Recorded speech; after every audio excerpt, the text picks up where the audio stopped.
नमस्कार शेतकरी मित्रांनो, पुण्यश्लोक अहिल्यादेवी होळकर कर्जमुक्ती योजना 2026 या अंतर्गत एकीकडे जे नियमित कर्जदार शेतकरी आहेत त्यांना एक मोठा दिलासा मिळाला आहे आणि दुसरीकडे ज्या पात्र लाभार्थी शेतकऱ्यांनी केवायसी केलेली आहे त्या शेतकऱ्यांना अजूनही समाधान मिळालेले नाही। याविषयी आपण सविस्तर माहिती या व्हिडिओद्वारे जाणून घेऊया। ज्या शेतकऱ्यांनी कर्जमाफीसाठी केवायसी केली परंतु त्या शेतकऱ्यांच्या खात्यावर अजूनही पूर्ण कर्जाची रक्कम ही जमा झालेली नाही, म्हणजे त्यांचं पूर्ण कर्ज अजूनही कमी झालेले नाही।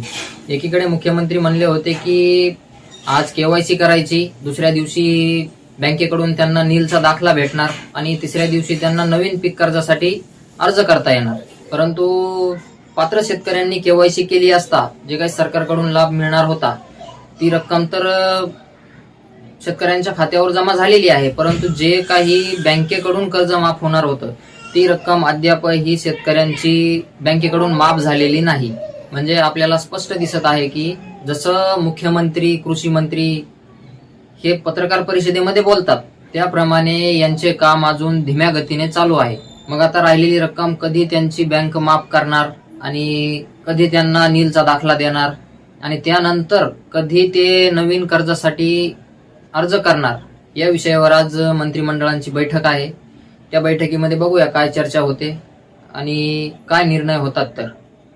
आणि दुसरा मुद्दा म्हणजे जे काही नियमित कर्जदार शेतकरी आहेत त्यांनाही 2 लाख रुपये अनुदानाचा लाभ मिळावा यासाठी भरपूर मोठ्या प्रमाणामध्ये मागणी चालू होती आणि आज त्यांच्या मागणीला यश आल्याचे संकेत दिसत आहेत।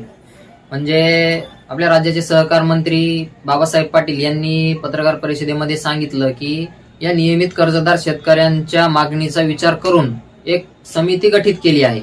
आता ती समिती मुख्यमंत्र्यांच्या अध्यक्षतेखाली काम करणार आहे आणि ती समिती यावर अभ्यास करणार आहे की जे काही नियमित कर्जदार शेतकरी आहेत त्यांनाही या 2 लाख रुपयाचा लाभ देता येईल का किंवा देऊ शकतो का, आणि जर देऊ शकतो राज्य सरकारच्या तिजोरीवर काय परिणाम होईल। म्हणजे सांगायचं तात्पर्य एवढंच की जे काही नियमित कर्जदार शेतकऱ्यांना 2 लाख रुपये अनुदानाची मागणी चालू होती त्या मागणीला यश आल्याचे संकेत मोठ्या प्रमाणामध्ये इथे दिसून येतात। म्हणजे आज यांनी समिती गठीत केली, आता त्यावरती विचार करणार। म्हणजे सरकारकडून या नियमित कर्जदार शेतकऱ्यांनाही काहीतरी सकारात्मक प्रतिक्रिया मिळण्याचे संकेत आहेत आणि आज याविषयी मंत्रिमंडळाची बैठक आहे, त्या बैठकीमध्ये चर्चा होणार आहे। जे काही चर्चा होईल, जो काही निर्णय होईल तो आपल्या चॅनलद्वारे कळवण्यात येईल। तरी आपल्या चॅनलला सबस्क्राईब करून ठेवा आणि माहिती आवडल्यास व्हिडिओला लाईक करा। चला तर मग भेटूया पुढच्या अपडेटसह पुढच्या व्हिडिओमध्ये। धन्यवाद।